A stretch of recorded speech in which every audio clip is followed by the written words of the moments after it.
Hello Rinki, আমি তো ভালো রকম ভাবে ফেসে গেছি রে ভাই। আমার বাবা মা জোর করে শেষ পর্যন্ত আমার বিয়েটা দিয়েই ছাড়লো। আমার একদম এখানে ভালো লাগছে না। আমার শাশুড়ি মা তো আমাকে এরই মধ্যে দুটো একটা করে কাজ বলাও শুরু করেছে। আমার দ্বারা এসব সংসার হবে না। তোকে তো আমি বারবার করে বললাম বিয়েটা করিস না। বিয়ের দিনও আমি তোকে কতবার বললাম বিয়ের মণ্ডপ থেকে পালিয়ে যা। সেদিন পালিয়ে গেলে তুই তো বেঁচে যেতিস, কিন্তু আমার কথা তো শুনিসনি। নে এবার বোঝ ঠেলা, সংসার করতে কেমন লাগে দেখ এবার। এরকম বলছিস কেন? ওরকম ভাবে বিয়ের মণ্ডপ থেকে কি পালিয়ে যাওয়া যায়? আমার বাবা মায়ের সম্মান চলে যেত তো। দেখ, আমার মনে হচ্ছে আমি কিছুতেই সংসার করতে পারবো না। বিয়ে হতে এক সপ্তাহ হয়নি, আমার নিজেকে কেমন জেলখানার কয়েদি মনে হচ্ছে। এখানে তো বাথরুমে যেতে হলেও যেন শাশুড়ি মাকে বলে যেতে হচ্ছে। আরে ভাই, সেটাই তো তোকে বলছি, ব্যাচেলার লাইফ ইজ বেস্ট। আর তাছাড়া তোর এখন বয়সই বা কত হয়েছে বলতো? কাকু কাকিমা জোর করে তোর বিয়েটা দিয়ে দিল। এখন তো এই টাইমটাই এনজয় করার টাইম। এখন না তুই বন্ধুদের সঙ্গে ঘুরতে পারবি, না ক্লাবে যেতে পারবি, না পার্টি করতে পারবি। তোর জীবন পুরো শেষ। দেখ, এসব বলে তো এখন আর লাভ নেই। তোর কাছ থেকে আমি একটা ভালো আইডিয়া চাইছি। এমন কিছু একটা বল যেটা করলে সবাই আমাকে শ্বশুর বাড়ি থেকে ঘাড় ধাক্কা দিয়ে তাড়িয়ে দেয়, আর আমি যেন আবার আগের মতো আমার লাইফটা ফিরে পাই। কারণ আমি সংসারের চাপের মধ্যে এখন পড়তে চাই না। এদের কাউকেই আমার সহ্য হচ্ছে না, বিশ্বাস কর। ঠিক আছে শোন, আমার কাছে একটা ভালো আইডিয়া আছে। সব শ্বশুর শাশুড়ি নিজেদের বাড়ির জন্য পারফেক্ট বৌমা চাই, তাই তো? তুই এক কাজ কর, তোর ফ্যামিলির সবার সঙ্গে বাজে ব্যবহার কর। শুধু তাই না, উল্টো পাল্টা কাজ করবি। আর হ্যাঁ, রান্না বান্না করার সময় সব খাবার পুড়িয়ে দিবি। পোড়া রুটি, পোড়া তরকারি খাওয়াবি। দেখবি দুদিনে তোকে শ্বশুর বাড়ি থেকে তাড়িয়ে দেবে। ওয়াও, তুই তো খুব ভালো আইডিয়া দিয়েছিস। আমি আজকে থেকে এটা ট্রাই করব। দাঁড়া। এমন সময় হঠাৎ করে সেখানে শ্রেয়ার শাশুড়ি মা লাবণী দেবী চলে আসে। কি হলো বৌমা, কখন থেকে তোমাকে ডাকছি, তুমি কোনো সারা শব্দ কিছুই দিচ্ছ না। কার সঙ্গে ফোনে কথা বলছো? কেন, আমি যার সঙ্গে ফোনে কথা বলি না কেন, আপনার কি? এই বাড়ির বউ হয়ে এসেছি মানে আমার কি কোনো স্বাধীনতা নেই? সবকিছু আপনার পারমিশন নিয়ে করতে হবে? বেশি না বকে কি বলতে এসেছেন বলুন। না না বৌমা, তুমি এরকম ভাবছো কেন? আমরা তো তোমাকে মেয়ের মতোই দেখি। আসলে আমি তোমাকে ডাকতে এসেছিলাম, তোমার শ্বশুর মশাই আজকে তোমার হাতে রুটি খেতে চাইছে। তরকারি আমি বানিয়ে নিয়েছি, শুধু রুটিটা কি তুমি করতে পারবে? এই তো, এটাই সবচেয়ে ভালো সুযোগ। এত তাড়াতাড়ি আমি সুযোগ পাবো আমি তো ভাবতেও পারিনি। হ্যাঁ হ্যাঁ ঠিক আছে, আপনি যান, আমি রুটি বানিয়ে নিয়ে যাচ্ছি। এই বলে শ্রেয়া রান্নাঘরে গিয়ে রুটি বানাতে শুরু করে। শ্রেয়া ইচ্ছা করে পোড়া পোড়া রুটি তৈরি করে। আর ওদিকে খাওয়ার টেবিলে শ্রেয়ার শ্বশুরমশাই এবং শাশুড়ি মা রুটির জন্য অপেক্ষা করতে থাকে। কিছুক্ষণের মধ্যেই শ্রেয়া পোড়া রুটি নিয়ে চলে আসে। ওই দেখো, বৌমা রুটি বানিয়ে নিয়ে চলে এসেছে। বৌমা, তুমি তো সুপারফাস্ট একেবারে। তুমি তো তোমার শাশুড়ি মায়ের চেয়েও তাড়াতাড়ি রুটি বানিয়ে নিয়ে চলে এলে। দাও দাও, তাড়াতাড়ি রুটি দাও। শ্রেয়া তার শ্বশুরমশাই এবং শাশুড়ি মাকে রুটি পরিবেশন করলে কালো কালো পোড়া রুটি দেখে তারা দুজনেই খুবই অবাক হয়। এমন রুটি দেখে রূপালীর শাশুড়ি মা লাবণী দেবী কিছু বলতে যাবে, তখনই চন্দনবাবু ইশারা করে তাকে চুপ করিয়ে দেয়। এমন পরিস্থিতিতে চন্দনবাবু খুশি মনে পোড়া রুটি খেতে খেতে বলে, আচ্ছা বৌমা, তোমাকে কিন্তু আরো 2-4টে রুটি বানাতে হবে। মাত্র 2-4টে রুটিতে আবার কিছুই হবে না। যাও বৌমা, আরো কয়েকটা রুটি বানিয়ে নিয়ে এসো।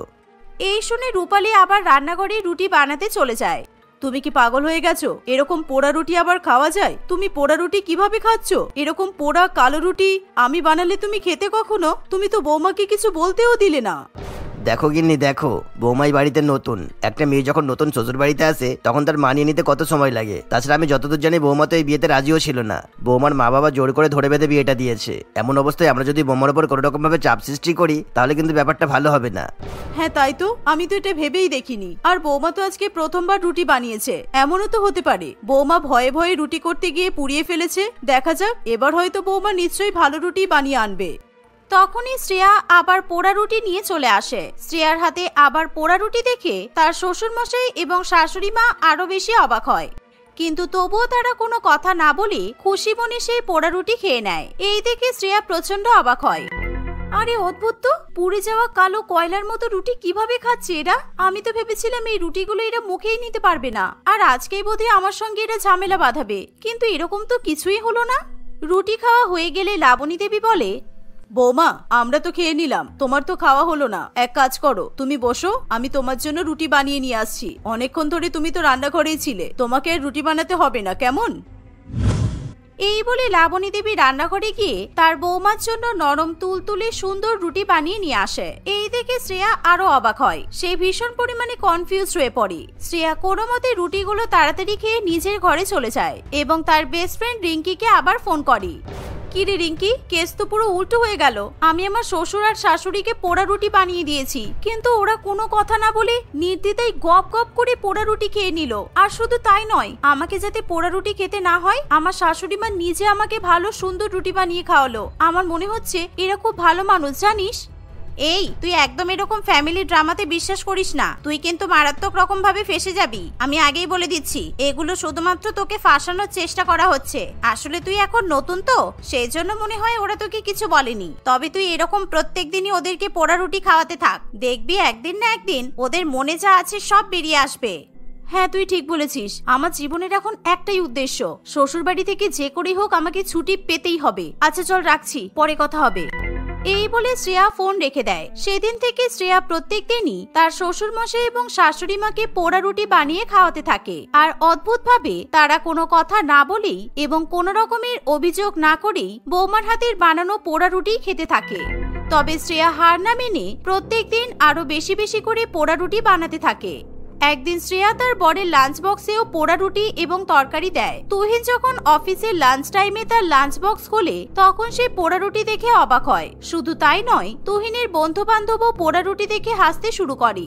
কিরে ভাই, নিশ্চয়ই টিফিনটা তোর বউ বানিয়ে দিয়েছে, তাই না? এতদিন পর্যন্ত তোকে তো কখনো এরকম পোড়া রুটি নিয়ে আসতে দেখিনি। বুঝেছি, আমাদের মডার্ন বৌদি নিশ্চয়ই রুটি বানাতে পারে না, তাই তো? জানি না ভাই, কিছুই বুঝতে পারছি না। এরকম পোড়া রুটি তো খাওয়া যাবে না। এক কাজ কর, তোর কাছ থেকে 2-1টা রুটি আমাকে দে। এভাবে সেদিন তুহিনকে তার বন্ধুর কাছ থেকে রুটি চেয়ে খেতে হয়। সন্ধ্যাবেলা বাড়ি ফিরে তুহিন শ্রেয়াকে কোনো কথা না বলে তার বাবা মায়ের কাছে গিয়ে বলে, তোমরা ওকে কেন কিছু বলছো না? ওই মেয়েটা আমাদের বাড়িতে এসে নিজের ইচ্ছা মতো যা খুশি তাই করবে, আমরা ওকে কিছুই বলতে পারবো না? তুমি ওকে আমার টিফিন বানাতে কেন বলেছো মা? জানো, ওর বানানো পোড়া রুটি দেখে আমার বন্ধুরা আমাকে নিয়ে কত মজা করেছে। তারপর তো প্রত্যেক দিনই বাড়িতে পোড়া রুটি খেতে হচ্ছে, আর এখন তো অফিসে গিয়েও আমাকে পোড়া রুটি খেতে হয়। আরে বাবা থাম, তুই এত চেঁচাচ্ছিস কেন? আস্তে কথা বল, বৌমা শুনতে পাবে তো। বৌমা শুনতে পেলে খারাপ ভাবতে পারে। আরে শুনতে পেলে আমি কি করব? ঠিক আছে ছাড়ো, আমি তো তোমাদের মুখের উপর আবার বেশি কথা বলতে পারবো না। শোনো মা, আজকের পর থেকে শ্রেয়াকে আমার জন্য খাবার রান্না করতে বলবে না, আর বিশেষ করে আমার লাঞ্চ বক্সে ওর কোনো খাবারই আমাকে দেবে না। এমন সময় সেখানে শ্রেয়া চলে আসে। ও, আমার পিঠ পিছনে আমাকে নিয়ে নিন্দা করা হচ্ছে। আমি রুটি বানাতে পারি না বলে তোমরা আমাকে নিয়ে ষড়যন্ত্র করছো, তাই না? কি ষড়যন্ত্র করছো তোমরা, যাতে আমাকে বাড়ি থেকে তাড়িয়ে দিতে পারো? আমি কি তোমাদের বাড়ির চাকর? সামান্য রুটি বানাতে পারি না বলে, রুটি পুড়ে গেছে বলে তোমরা আমাকে নিয়ে গোল টেবিল করছো? আমি এই বাড়িতে আর কিছুতেই থাকবো না। যেই বাড়িতে আমার সম্মান নেই, সেখানে আমি কিছুতেই থাকতে পারবো না। এভাবে শ্রেয়া রাগ দেখিয়ে নিজের বাপের বাড়িতে চলে যায়। আরে সামান্য একটা কারণে রাগারাগি হয়েছে বলে তুই বাড়ি ছেড়ে চলে আসবি? এটা কোনো কথা হলো? এটা তোমার সামান্য ব্যাপার মনে হচ্ছে বাপি? আমি রুটি বানাতে গিয়ে পুড়িয়ে ফেলেছি বলে তুহিন আমাকে যাচ্ছে তাই ভাবে অপমান করেছে। আমাকে অনেক উল্টোপাল্টা কথা বলেছে, এমনকি আমাকে বাড়ি থেকে চলে যেতেও বলেছে। আমি অপমান সহ্য করতে পারিনি বলেই তো সারা জীবনের জন্য এখানে চলে এসেছি। আমি আর কোনোদিনও শ্বশুর বাড়িতে ফিরে যাব না। আচ্ছা ঠিক আছে, তুই শান্ত হ, তোকে কোথাও যেতে হবে না, তুই এখানেই থাকবি, কেমন? আচ্ছা তুই একটা কথা বলতো মা, তুই যখন আমাদের বাড়িতে থাকতিস তখন তো তুই ভালোই রুটি বানাতে পারতিস। তোর মাকে তো তুই খুব ভালো মতো রুটি বানাও শিখেছিলিস, কিন্তু শ্বশুর বাড়িতে গিয়ে তুই রুটি বানাতে পারছিস না কেন বলতো? উফ, আমি কিছু জানি না, যাও তো। আমি যখনই রুটি বানাতে যাই তখনই আমার রুটি পড়ে যায়। আমি নিজেও জানি না কেন। এমনও তো হতে পারে প্র্যাকটিস না থাকার জন্য আমি রুটি বানানো ভুলে গেছি। আচ্ছা, আমার এসব এখন আর ভালো লাগছে না। রুটি রুটি রুটি। আমি এখন একটু বাইরে যাচ্ছি আমার বন্ধুদের সঙ্গে দেখা করতে। এই বলে শ্রেয়া তার বেস্ট ফ্রেন্ড রিঙ্কির সঙ্গে দেখা করতে চলে যায়। শ্বশুর বাড়ি থেকে ঝগড়া করে নিজের বাড়িতে ফিরে আসার ফলে শ্রেয়া প্রচন্ড খুশি ছিল। রাত্রিবেলা যখন শ্রেয়া বাড়িতে ফিরে আসে তখন তার মা বলে, শ্রেয়া তুই এসে গেছিস, আমরা তোর জন্যই অপেক্ষা করছিলাম। দেখ না, রুটি তরকারি বানাতে গিয়ে আমার হাতটা পুড়ে গেছে। তরকারিটা বানানো হয়ে গেছে, শুধু রুটিগুলোই বানানো বাকি। আটা আমি মেখে নিয়েছি, তুই আমাদের জন্য কয়েকটা রুটি বানিয়ে নিয়ে আয় না মা, তারপর আমরা সবাই মিলে একসঙ্গে খাবো।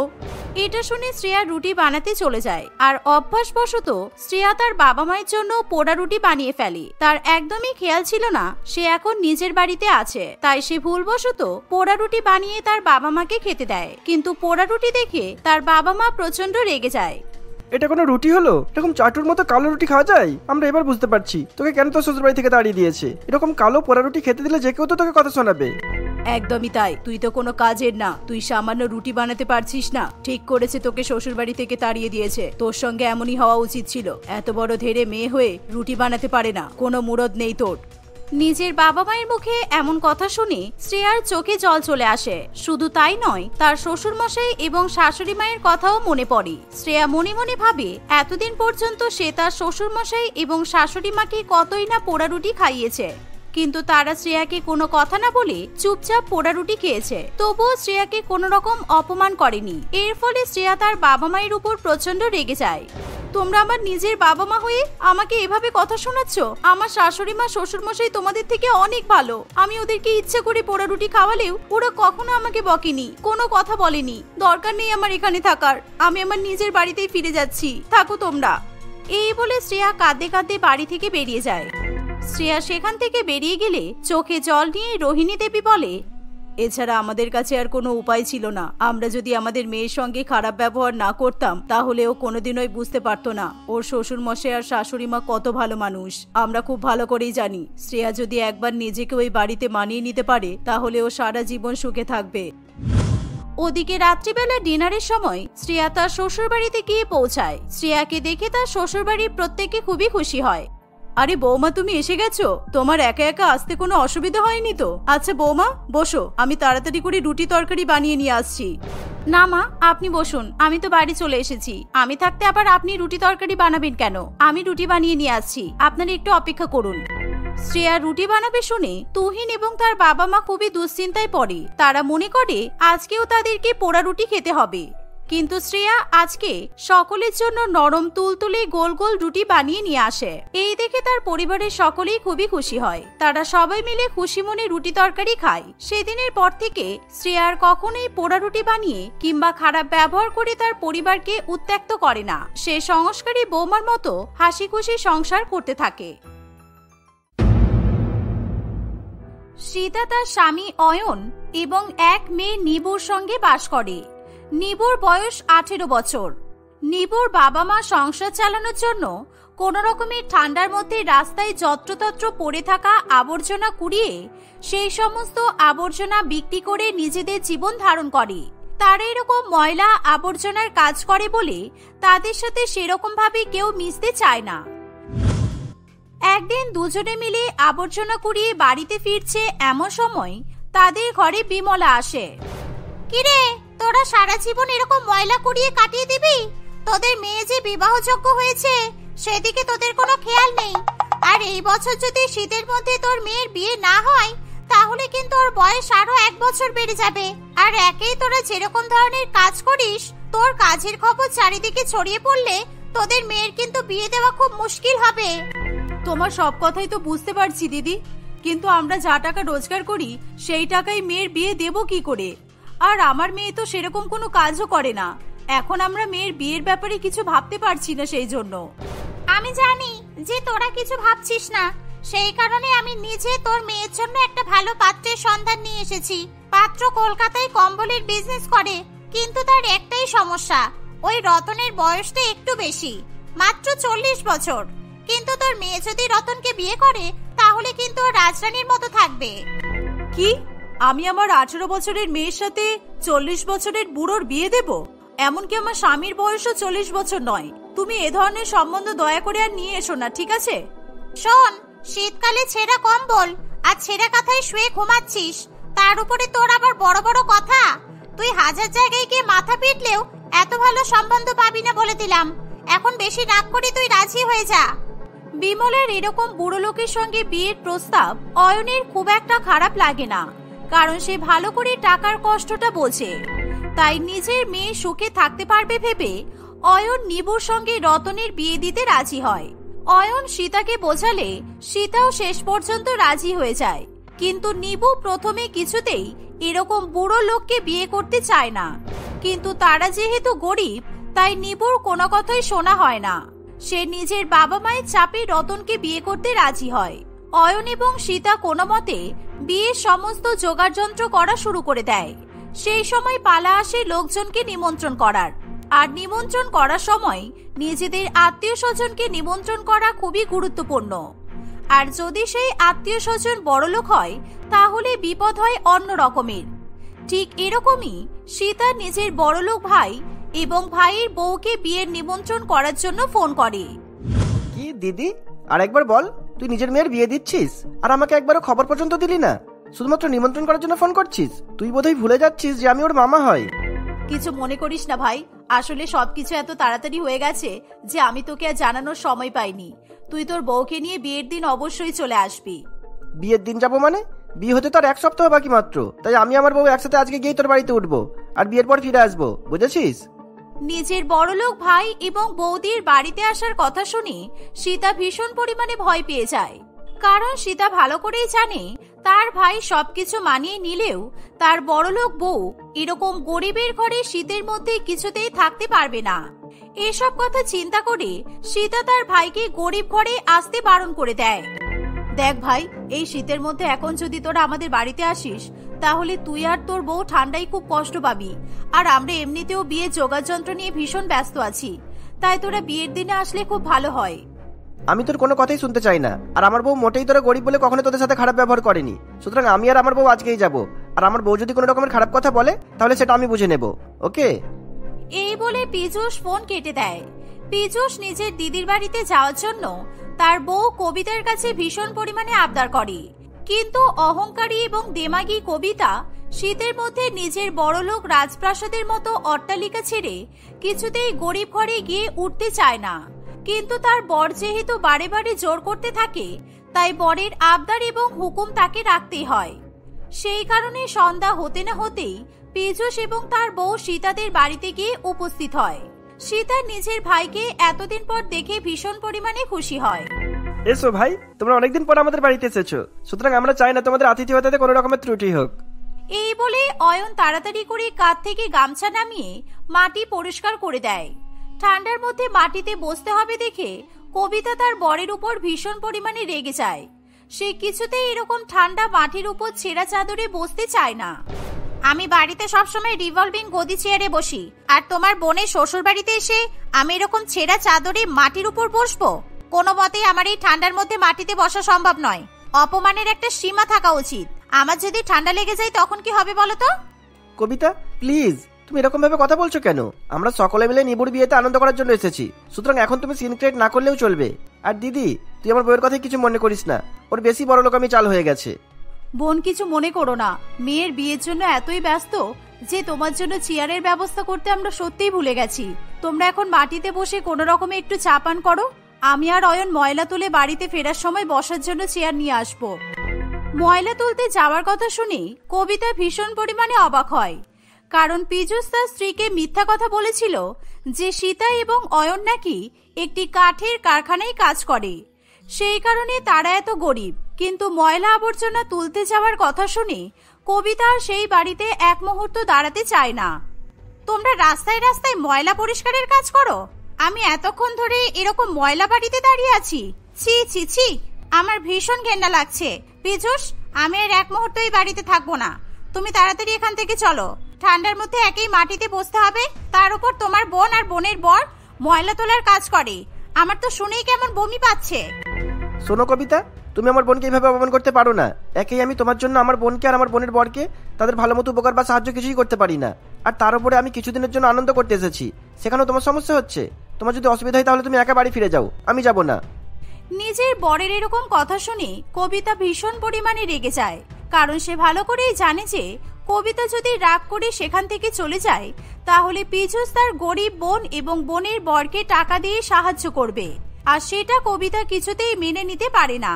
তাই সে শীতের মধ্যে কষ্ট করে হলেও গরিব ঘরে কিছুদিন মানিয়ে নেওয়ার সিদ্ধান্ত নেয়। না, আমি তোমাকে এখানে একা ছেড়ে কিছুতেই যাব না, কিন্তু আমি চাই তোমার বোন আর বোনের বর যাতে আমাকে স্পর্শ না করে, কারণ ওরা রাস্তায় রাস্তায় ময়লা কুড়িয়ে নিয়ে আসে, আর ওরা যদি আমাকে স্পর্শ করে তাহলে আমি অচ্ছুত হয়ে যাব। যাই, আমি আগে ভালো করে একটু স্নান করে আসি, আর স্নান করার পর আমি নিবুর সঙ্গেই থাকবো। এই বলে কবিতা গরিব শৌচালয়ে স্নান করতে চলে যায়। সে ভালো করে পরিষ্কার হয়ে স্নান করবে বলে জলের কল চালালে সেই কল থেকে হুড় হুড় করে ঠান্ডা ঠান্ডা জল বেরিয়ে আসে, আর ঠান্ডা জল গায়ে পড়া মাত্রই শীতকাতুরে কবিতা আর্তনাদ করে ওঠে, কারণ সে নিজের শ্বশুর বাড়িতে সবসময় গিজারের জলে স্নান করে। তাই নিজের অজান্তেই কবিতা ভুলে যায় যে এখন সে একটা গরিব ঘরে অতিথি হয়ে এসেছে। ইস, এই বাথরুমে একটা গিজার পর্যন্ত নেই। ঠান্ডার মধ্যে এরকম ঠান্ডা জলে স্নান করলে আমার তো নিউমোনিয়া হয়ে যাবে। আমি কিছুতে এরকম ঠান্ডা জলে স্নান করব না। এই বলে কবিতা বাথরুম থেকে বেরিয়ে আসে। নিবু, তোরা কেমন গরিব রে, যে শীতকালে একটা গিজার পর্যন্ত তোর বাবা বাথরুমে লাগাতে পারেনি। এইদিকে তোর মামা অসভ্যের মতো নিমন্ত্রণ খাবে বলে গরিব বোনের বাড়িতে চলে এসেছে। আমার আর এক মুহূর্ত তোদের বাড়িতে থাকতে ইচ্ছে করছে না, বিশ্বাস কর। মামি প্লিজ, তুমি এরকম করে বাবা মায়ের সঙ্গে খারাপ ব্যবহার করো না। তুমি স্নান করতে গেছো বলে মা তাড়াতাড়ি করে মাটির উনুনে গরম জল বসিয়ে দিয়েছে, কিন্তু তার আগেই তো তুমি গায়ে ঠান্ডা জল দিয়ে ফেলেছো। সেই কারণেই তো তোমার ঠান্ডাটা লাগলো। তোরা সব গরিবগুলোই একই দেখছি, একজনকে কিছু বললে আরেকজনের গায়ে ছ্যাঁকা লাগে। যত সব। আমার ভীষণ খিদে পেয়েছে, কিন্তু তোর মায়ের ময়লা হাতের খাবার আমি খাবো না। তাই তুই গিয়ে আমার জন্য রান্না করে নিয়ে আয়, যা। মামি, আর কয়েকদিন পরেই আমার বিয়ে, আর এখন আমি তোমাকে রান্না করে নিয়ে এসে খাওয়াবো? কোথায় তোমার আমাকে আইবুড়ো ভাত খাওয়ানোর কথা, আর উল্টে তুমি আমাকে রান্না করতে বলছো? বিয়ে হবে তো কি হয়েছে রে? তোর তো আর বড়লোক ঘরে বিয়ে হচ্ছে না যে তুই আমার মতো রাজরানী হয়ে থাকবি। বিয়ের পর তোকেও তো গরিব শ্বশুর বাড়িতে গিয়ে রান্না করেই খেতে হবে। ঠিক এমন সময় সীতা তার ভাই এবং বৌদির জন্য পিঠে পায়েস রান্না করে নিয়ে আসে, কিন্তু কবিতা কিছুতেই সেই খাবার খেতে চায় না। সীতা তাকে জোর করলে কবিতা খাবার ছুঁড়ে ফেলে দেয়। এরকম ভাবে প্রত্যেকদিন কবিতা কিছু না কিছু করে তাদেরকে ছোট করে। রাত্রিবেলা শোয়ার সময় পর্যন্ত কম্বলের অভাবে সে সকলকে কথা শোনায়। আমি শুনেছি যে নিবুর হবু বরের নাকি কম্বলের ব্যবসা। তোমরা যখন জানো যে আমরা তোমাদের বাড়িতে আসবো, তখন তো ওর কাছ থেকে মোটা কম্বল নিয়ে আসতে পারতে। আর দুদিন পর আমার মেয়ের বিয়ে, তার আগে হবু জামাইয়ের কাছ থেকে কম্বল চাওয়া ঠিক বলে মনে হয় না। তুমি বিয়ের পর বাড়ি চলে গিয়ে না হয় মোটা কম্বল গায়ে দিয়ে ঘুমিও।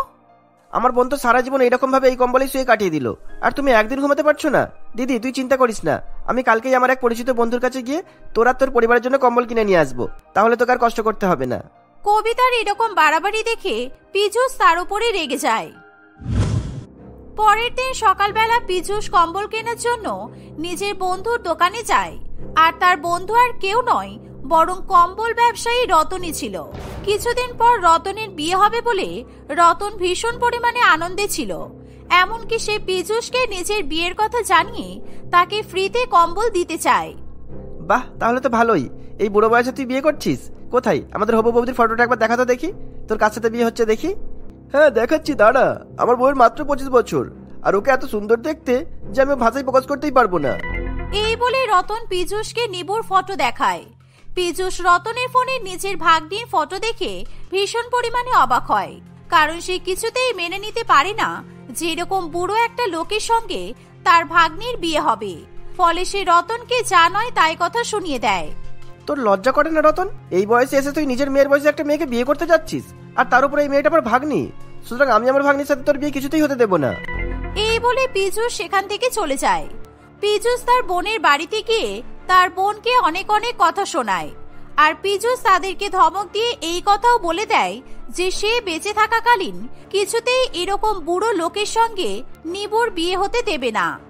তোদের টাকা পয়সার এত অভাব পড়েছে যে নিজের মেয়েকে এরকম একটা বুড়ো লোকের সাথে বিয়ে দেওয়ার জন্য রাজি হয়ে গেছিস। আজকে যদি আমি তোদের বাড়িতে অতিথি হয়ে না আসতাম, আমার কম্বল যদি না কিনতে যেতাম, তাহলে তো জানতেই পারতাম না যে আমার বুড়ো বন্ধু রতনের সাথে তুই নিবুর বিয়ে দিবি। আমি কিছুতেই নিবুর সাথে রতনের বিয়ে হতে দেবো না। আমি দায়িত্ব নিয়ে নিবুর জন্য ভালো সুপাত্র খুঁজবো, তারপর নিবুর বিয়ে হবে, আর ওর বিয়ের যাবতীয় খরচা আমি করব। পীযূষের মুখে এমন কথা শুনে সীতা এবং অর্ণের চোখে জল চলে আসে। তারা মনে মনে পীযূষের উপর ভীষণ প্রসন্ন হয়, কিন্তু কবিতা কিছুতেই পীযূষের এরকম সিদ্ধান্ত মেনে নিতে পারে না। ফলে সে নিজের বরের সঙ্গে ঝগড়া করে ব্যাগ গুছিয়ে তাদের বাড়ি থেকে বেরিয়ে নিজের শ্বশুর বাড়িতে চলে যায়। দেখতে দেখতে কিছুদিন কাটে। পীযূষ নিজের ভাগ্নের জন্য ভালো সুপাত্রের খোঁজ করে। এমনকি পীযূষ নিজের স্ত্রীর অমতে গিয়েই টাকা পয়সা খরচা করে মাঘ মাসের একটা শুভ দিন দেখে নিবুর বিয়ে দিয়ে দেয়।